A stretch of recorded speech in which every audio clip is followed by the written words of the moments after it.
Good morning students. जैसा कि आप जानते हैं कि मैंने इसके पहले आपको हिस्ट्री का फर्स्ट चैप्टर जो था वो पढ़ाया था। आज मैं आपको उसके आगे का टॉपिक पढ़ाने जा रहा हूँ। ठीक है, चलिए। बुराकली प्री कॉलोनियल आर्चीव्स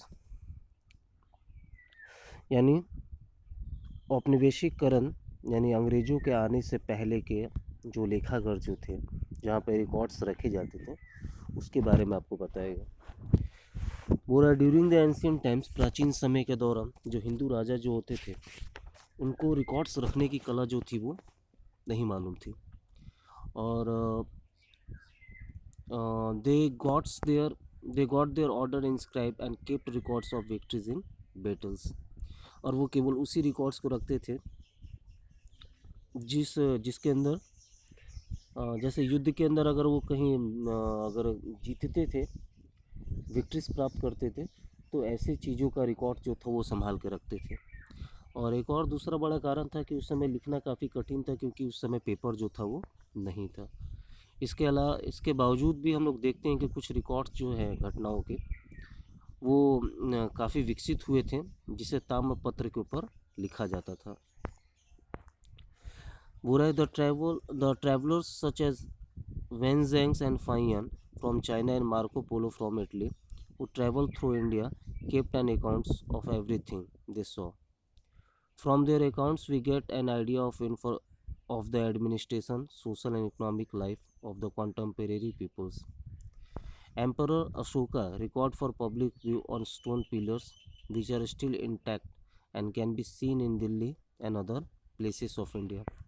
पूरा के कुछ चाइनीज़ जो ट्रैवलर्स यात्री जो थे, जिसमें वैंग जैंग और फाइयन फेमस हैं, इसके अलावा इटली के मार्को पोलो जो था, वो लोग जब भारत में यात्रा करने आए, भारत में उन्होंने यहाँ पर वो लोग पहुँचे, तो उन्होंने यहाँ पे जो भी चीज़ भी देखा था उसका एक डायरी जो था, अकाउंट जो था, वो तैयार किया। और उनके अकाउंट से हमें उस समय के लोगों के एक आर्थिक जीवन, सामाजिक जीवन और प्रशासनिक जो व्यवस्था जो थी उसके बारे में पता चलता है। अगर आप देखें तो अशोक जो थे, सम्राट अशोक जो थे, उन्होंने भी आम लोगों के विचारों को आम लोगों तक इस सूचनाओं को पहुंचाने के लिए वो क्या करते थे कि जो रिकॉर्ड्स होते थे उनको स्टोन पिलर्स पे अंकित करवा देते थे। और जो अभी भी बरकरार है, जो अभी भी आपको दिखाई देगा, खासकर दिल्ली और दूसरे जगह पर। Babur, the first Mughal emperor, recorded the detail of his reigns in his Tuzuk-i-Babari Babarnama. Abul Fazl recorded Akbar's policy and administration in Akbarnama. Babar जो कि जैसा कि आप जानते हैं कि फर्स्ट मुग़ल एम्पर थे, मुस्लिम शासक सम्राट थे। ठीक है, उनके शासन में जो जिस तरह से वो अपनी शासन व्यवस्था को चलाते थे, उनके शासन में जो भी रिकॉर्ड्स थे उनके शासन से संबंधित, उन सारे चीज़ों को एक किताब के अंदर रखा गया, जिसे बाबरनामा कहा जाता है। यानी उनके शासन में होने वाले जितने भी विकास थे या जो भी उन्होंने कार्य किए थे, उस सारी चीज़ों को एक किताब के अंदर रखा गया है, जिसका नाम है बाबरनामा। इसके अलावा अबुल फजल, जिन्होंने अकबर की नीति और उनकी प्रशासनिक शैली जो थी उसको अकबरनामा में लिखा है। Thus we can see that few archival records did not exist the pre-colonial India. इस प्रकार हम देख सकते हैं कि कुछ अभिलेख पूर्व औपनिवेशिक भारत में मौजूद थे। चलिए, national museum of India. The national museum of India Delhi is a rich source of information for historians and archaeologist. पूरा दिल्ली का जो राष्ट्रीय संग्रहालय है वो इतिहासकारों और पुरातत्वविदों के लिए जानकारी का एक समृद्ध स्रोत है। It treasure over 2 lakh work of art covering ancient, medieval and modern India. लगभग 2 लाख से भी ज़्यादा वर्क जो हैं इसके ऊपर किए गए हैं, जिसने प्राचीन, मध्यकालीन और आधुनिक जो काल थे उसको पूरी तरह से कवर किया हुआ है, उसके बारे में बताया गया। Some item of information here are coins, painting, statues, manuscripts and folios. इसके अलावा कुछ और भी दूसरे ऐसे आइटम्स है जिनसे हमें जानकारी प्राप्त होती है। इसमें आपका कॉइन्स हो गया, पेंटिंग्स हो गए, स्टैचूज, मैन्यूस्क्रिप्ट्स और फोलियोज हैं। It also has a library, इसके अलावा एक लाइब्रेरी भी था वहाँ पे, ठीक है, जिसके अंदर पत्रिकाएं जो थी उसको एक क्रम के अनुसार सजाया जाता था, कॉर्नोलॉजिकल ऑर्डर पे उसको अरेंज किया जाता था। चलिए आगे क्या बोल रहा है आपका, सर्वे रिपोर्ट्स। बोल रहा है the British were of the forms believe that it was important to understand the social political and economic condition of the peoples of a country in order to rule over them. अंग्रेज जो थे, British जो थे, उनका ये विश्वास था, ये मानना था कि अगर हम लोग किसी भी राष्ट्र के लोगों के आर्थिक स्थिति, सामाजिक और राजनीतिक स्थिति को अच्छी तरह से समझ लेंगे, या उसको अगर अच्छी तरह से समझा जाए, तो उनके ऊपर शासन करना आसान होगा। A survey was conducted on every important expect of peoples and place. इसलिए अंग्रेज क्या करते थे कि जो भी लोगों से संबंधित जो भी महत्वपूर्ण पहलू जो होते थे, चाहे वो सामाजिक हो, राजनीतिक हो, आर्थिक हो, उन सारे चीज़ों की जानकारी जो था वो इकट्ठा करते थे। पूरे land survey was undertaken to maintain the an accurate records of lands. भूमि के बारे में एक सही रिकॉर्ड जो था वो लैंड सर्वे के द्वारा लिया जाता था, मेंटेन किया जाता था। इसके अलावा फ्लोरा एंड फूना, ठीक है, इसकी भी, जैसे आपके देश के अंदर कौन कौन से ऐसे वनस्पति हैं या कौन कौन से ऐसे संसाधन हैं, उसके बारे में भी सर्वे किया जाता था। This give us much needed information about resources available in a region. और ये काफ़ी जो मतलब this give us much needed, ये उस समय शासन करने के लिए काफ़ी ज़्यादा महत्वपूर्ण भी था, ज़रूरत भी था कि उस क्षेत्र में कौन कौन से संसाधन जो है वो उपलब्ध हैं। Some important survey were geological survey, anthropological survey, botanical surveys, archaeological survey and forest survey. इसके अलावा कुछ और महत्वपूर्ण सर्वे जो थे वो किए गए थे अलग अलग क्षेत्रों में। चलिए, the survey of India organisation was set up in Dehradun to administrator this surveys. बोल रहा है कि the survey of Indian organisation जो था, यानी भारतीय संघ जो था, जो सर्वे का वर्क करता था, उसको देहरादून में स्थापित किया गया था इस तरह के सर्वे को पूरा करने के लिए। Mapping became an important part of this. इसमें मैप जो था, मैपिंग करना, चित्र बनाना, किसी भी क्षेत्र के बारे में पता करना, उसका एक नक्शा तैयार करना, वो इसका एक महत्वपूर्ण भाग था। Various topographic map were prepared making the extent of the sub continents and location of town and cities. बोल रहा है कि बहुत से विभिन्न प्रकार के जो टोपोग्राफिक मैप्स जो होते थे वो तैयार किए जाते थे। Making the extent of the sub continent, यानी अपने सब कॉन्टिनेंट को विस्तार के लिए, या शहर और जो टाउन्स होते थे उनके स्थिति को समझने के लिए। The British started the first census survey in India and completed it in 1871। 1871 में ब्रिटिश जो था उन्होंने पहला जो सर्वे जो था, सेंसस जो था, मतलब आपको मतलब सर्वे ही कहा जाता है, एक दशक जो होता है, उसके अंदर उन्होंने जो था सर्वे करने का काम जो था वो शुरू किया था, और 1871 में उन्होंने इस चीज़ को पूरा कर लिया था। Ever since this survey has been carried out every 10 years. Census जो था हर 10 साल के बाद, 10 साल के दरमियान जो था वो सर्वे किया जाता था और उसका रिपोर्ट जो था वो तैयार किया जाता था। Indigenous literacy sources for getting a wider and balanced view of A periods in history, a historian also goes through the unofficial record related to that periods, such as the diaries of people's accounts of pilgrims and traveler, autobiography and of important personalities, popular booklets, novel newspaper etc. बोल रहा है कि उस इतिहास में उस काल के बारे में एक बैलेंस जो था, यानी संतुलित जो था, या उसके बारे में, या हम कह सकते हैं कि उस समय के इतिहास के उस समय के बारे में बेहतर जानकारी प्राप्त करने के लिए जो इतिहासकार जो थे वो लोग कुछ अनऑफिशियल रिकॉर्ड जो था उसकी भी मदद लेते थे। और इन अनऑफिशियल रिकॉर्ड्स के अंदर क्या क्या चीज़ आता था जो आधिकारिक ना हो, ठीक है, इसे ही हम लोग अनऑफिशियल्स कहते हैं। जैसे उसके अंदर क्या क्या चीज़ आता था, तो मान लीजिए किसी लोग के द्वारा लिखा गया डायरीज हो गए, जो यहाँ पर आते थे, जैसे फाइयान, वेंगजेंग और मार्को पोलो जो यहाँ पर आए थे, उनके अकाउंट्स के माध्यम से, ठीक है, बायोग्राफीज जो थी उनके जो इम्पोर्टेंट पर्सनैलिटीज़ होते थे उनके द्वारा, उनकी आत्मकथाओं के द्वारा, पॉपुलर बुकलेट्स के माध्यम से, नोवेल्स के माध्यम के, न्यूज़पेपर के माध्यम से वो लोग, इतिहासकार जो थे, उस समय के बारे में जानकारी इकट्ठा करते थे। हो रहा है unlike the restricted natures of official document which could be read with the permission of the concerned officials, बोल रहा है कि इन ऑफिशियल डॉक्यूमेंट्स के बारे में अगर आपको जानकारी लेनी है, उसके बारे में आपको मतलब अध्ययन करना है, तो उसके लिए आपको उस विभाग से संबंधित अधिकारी से अनुमति लेनी पड़ती थी। This literacy sources can be accessed easily, और ये जो स्रोत जो थे ये आम लोगों तक आसानी से पहुंच सकता था। One of the most important sources written in Tamil language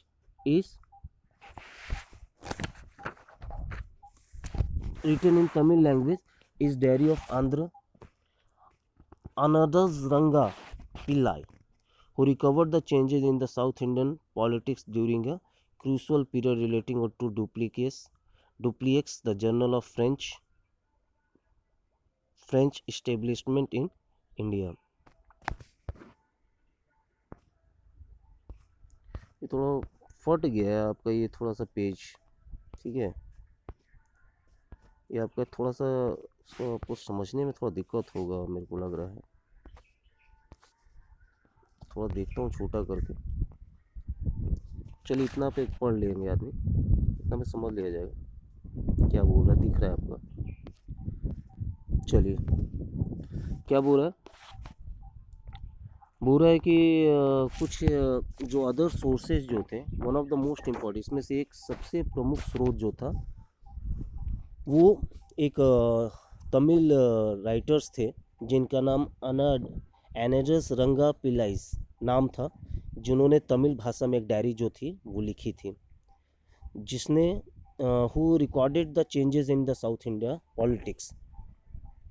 और जिस तरह से डुप्लियस जो था, जो कि फ्रेंच शासक, जो फ्रेंच जो यहाँ पे फ्रेंच इस्टेब्लिश्ड इन इंडिया, यानी भारत में फ्रेंचों के स्थापना जो हुआ था, उसका एक प्रमुख था, जनरल था, फ्रेंच सेना की वो का प्रमुख था, वो जनरल था जिसका नाम डुप्लिएक्स था। और उसके शासनकाल में साउथ इंडिया में जो राजनीतिक, भारतीय जो पॉलिटिक्स के अंदर जो बदलाव आए थे, उस बदलाव को उसने तमिल भाषा में एक बुक के अंदर लिखा था जिसका नाम था एनेडा रंगा पिल्लाइस। एक राइटर था जिसने तमिल भाषा में साउथ इंडिया में जो राजनीतिक बदलाव आए थे फ्रेंच जनरल डुप्लिएक्स के रीजन में, उसके बारे में उन्होंने बताया था। न्यूज़पेपर एंड प्रेस मटेरियल्स, थोड़ा सा वीडियो थोड़ा सा आपका फट गया है, क्या कीजिएगा, चलिए कोई बात नहीं। नेक्स्ट पेज ठीक है, ये थोड़ा फट गया आपका वीडियो, ये ठीक है, कोई बात नहीं, चलिए देखा जाए अब, क्योंकि अब तो मैं रिकॉर्ड करना शुरू कर चुका हूँ, ठीक है। चलिए, the newspaper and press played a major roles during the colonial periods, specially in spreading the resistance against the British by the Indian leaders. बोल रहा है कि न्यूज़पेपर और प्रेस का जो था बहुत बड़ा रोल्स था अपने वैश्विक शासन के दौरान, क्योंकि जिस तरह से भारतीय जो लीडर्स जो थे वो अंग्रेज़ों का विरोध कर रहे थे, उस विरोध के लिए वो लोग न्यूज़पेपर और प्रेस का यूज़ करते थे, उपयोग करते थे, मदद लेते थे। The first English newspaper was the Bengal gazette, which was published by an Englishman James Augustus Hicky. बोल रहा कि पहला इंग्लिश न्यूज़पेपर जो था, जो इंग्लिश न्यूज़पेपर था जिसका नाम बंगाल गजट था, उसको पब्लिश किया गया था किसके द्वारा, तो एक अंग्रेज जिसका नाम था जेम्स अगस्तु हिक्की। चलिए, वैनकुलर प्रेस एक्ट में अगर मैं पढ़ रहा हूँ तो आपको भी समझ में आ ही जाएगा, ठीक है। बोल रहा है कि वैनकुलर press reflected a lot about the feeling of the Indians under the British rules. Many newspapers such as Kesari, Young India, um, Young India, the Tribunes, the Tribunes, Amrit Bazar Patrika, etc. shared ideas and effort of the freedom fighters. बोल रहा है कि इसमें से कुछ newspaper थे, जैसे केसरी हो गया, यंग इंडिया हो गया, द ट्रिब्यून्स, अमृत बाजार पत्रिका हो गया। ये कुछ ऐसे न्यूज़पेपर थे जिसके माध्यम से हमारे जो फ्रीडम फाइटर जो थे, स्वतंत्रता सेनानी जो थे, फाइटर जो थे, जो हमारे आज़ादी के लिए लड़ रहे थे, वो लोग इन पत्रिकाओं के माध्यम से अपने विचारों को दूसरे लोगों तक पहुंचाते थे। Marathi news shelters are also important source in this regard. इसके अलावा मराठी न्यूज़पेपर जो थे वो भी इसके अंदर काफ़ी महत्वपूर्ण स्रोत माने जाते थे। Right from the beginning the Bengali press was dynamic and criticals of the British rule in India. पूरा राइट फ्रॉम द बिगिनिंग, यानी सही शुरुआत से जो बंगाली प्रेस जो था उसने औपनिवेशिक शासन, भारत में ब्रिटिश शासन की आलोचना करने में काफ़ी ज़्यादा उसने, यानी बंगाली प्रेस जो था वो अंग्रेज़ों के शासन का जो विरोध जो था या उसकी आलोचना जो था काफ़ी ज़्यादा करता था, या उसकी माना जाता है कि बंगाली प्रेस के माध्यम से ही अंग्रेज़ों के शासन के बारे में जो आलोचना जो थी वो शुरू हुई थी, करने की आलोचना जो थी वो शुरू हुई थी। पूरा बंगाली न्यूज़पेपर समाचार दर्पण एंड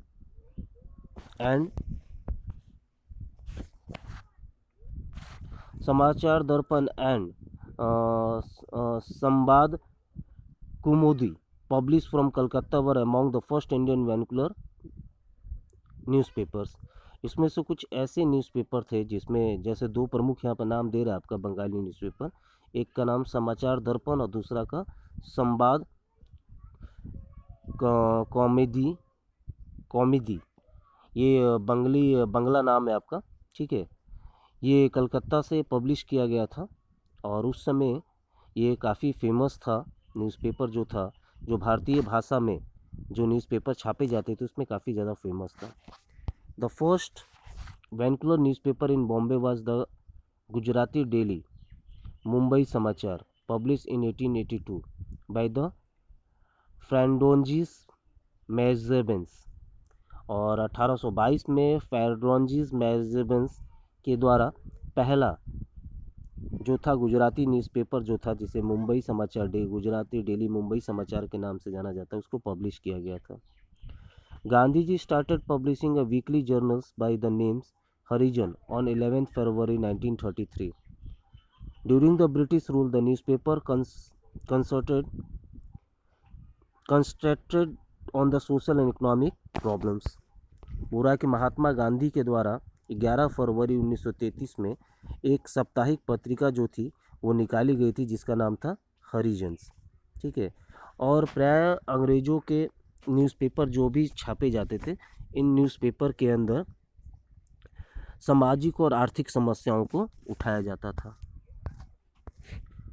बुरा the newspaper were certainly a more suitable subtle method of influencing the public against the British. Through them we get to know how people struggle against the British rule. ये जो newspaper जो थे, ठीक है, ये एक ऐसा मेथड था, ठीक है, जिससे कि हम लोगों के ब्रिटिश शासन के विरुद्ध लोगों पर जो था वो प्रभाव डाल सकते थे न्यूज़पेपर के माध्यम से। जैसे जो नेता होते थे वो इस न्यूज़पेपर के माध्यम से अपने विचारों को प्रकट करते थे और इससे वो लोगों को प्रभावित कर सकते थे। चलिए लिटरेचर देखिए। Literature is another important source of this periods. इस काल में खासकर औपनिवेशिक शासन में लिटरेचर जो थे, साहित्य जो था, वो एक महत्वपूर्ण स्रोत था। The British scholars read ancient Indian text through which they created a history of India to read as scholarly disciplines. बोल रहा है कि जो ब्रिटिश स्कॉलर्स जो थे, विद्वान जो थे वो प्राचीन जो किताब होते थे, बुक्स जो होते थे उसको पढ़ते थे, ठीक है, through which they create history, और इससे वो भारत के इतिहास को क्रिएट करते थे, बनाते थे, to be read as a scholarly disciplines. James Mill and Max Muller were among the scholars. इसमें दो प्रमुख स्कॉलर्स थे, एक का नाम जेम्स मिल और दूसरे का नाम मैक्स मूलर था. However, their interpretations reflected somewhat colonial approach to the indigenous Indian cultures. Many Indian writers came out with their literary works as a response to the colonial preoccupations of the British scholar. हो रहा है कि जिस तरह से अंग्रेज जो थे उस तरह के इंडियन जो प्राचीन किताबों को पढ़ते थे और उसके बाद वो लोग अपने किस तरह से वो लोग इस किताबों से वो लोग नॉलेज प्राप्त करते थे या रेफर लेते थे अपनी प्रशासनिक व्यवस्था को चलाने के लिए, उसको देखा देखी भारतीय स्कॉलर जो थे उन्होंने भी ये काम करना जो था वो शुरू कर दिया. इसमें सबसे फेमस थे Bankim Chandra Chatterjee. Is considered as one of the most famous writer of this periods whose work, for example, Anand Math reflected his idea of India as a nation. इसमें सबसे फेमस थे आपका बंकिम चंद्र चटर्जी. बंकिम चंद्र चटर्जी जिन्होंने एक फेमस राइटर थे उस समय और उन्होंने whose work, for example, Anand मठ, उन्होंने आनंद मठ में जो था वो कई वर्क किए थे और reflected the ideas of India as a one nation, जो कि किससे प्रभावित था, एक राष्ट्र के बीच एक भारत जो कि एक राष्ट्र के रूप में स्थापित करने के विचार से प्रभावित था.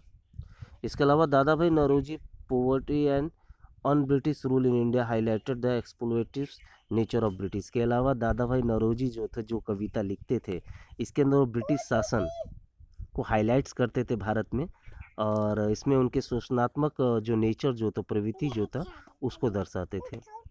महात्मा गांधी हिंद स्वराज एंड जवाहरलाल नेहरू, ये पेज आपको कुछ ठीक है. Mahatma Gandhi Hind Swaraj and Jawaharlal Nehru discovery of India are some other important sources of colonial periods. और को औपनिवेशिक शासन के महत्वपूर्ण स्रोत में कुछ ऐसे भी किताब थे जैसे नेहरू जी द्वारा लिखा गया डिस्कवरी ऑफ इंडिया या महात्मा गांधी द्वारा लिखा गया किताब हिंद स्वराज, जिसके अंदर ब्रिटिश शासन के बारे में बताया गया है. Work of womens writer also through lights on the position of women during modern periods. इसके अलावा आधुनिक काल के दौरान औरतों की स्थितियों के बारे में भी कुछ प्रकाश जो था वो महिलाएं लेखिका जो थी उनके द्वारा डाले गए थे, उसके ऊपर काम किया गया था. बोल रहा है कि रास सुंदरी देवी ऑटोबायोग्राफी अमर जीवन is an example of such work. बोल रहा है कि इसमें आपका एक रास सुंदरी देवी के द्वारा लिखा गया उसका जो ऑटोबायोग्राफी जो था, ठीक है, या अमर जीवन, ये कुछ इस तरह के वर्क थे जिसके अंदर औरतों की स्थिति के बारे में बताया गया था. Sarojini Naidu, Pandita Ramabai, Rokeya Hussain were some other prominent literary figure of the time. और उस समय कुछ और भी दूसरे राइटर्स थे जिसके अंदर जो कि मतलब महिलाओं की समस्या के या उनकी स्थिति के बारे में बताते थे. उसमें फेमस थे सरोजनी नायडू, पंडिता रमाबाई, रोकाया हुसैन, ठीक है. चलिए, other social issue can also be trace through this literacy sources. और इस लिटरेसी सोर्सेस के माध्यम से कुछ और भी दूसरी समस्याओं के सामाजिक जो इशूज़ जो होते थे उसको प्रकाशित किए जाते थे, उसको मतलब हाईलाइटेड किए जाते थे. The work of B.R. Ambedkar highlighted caste issue and the need of reform in this areas.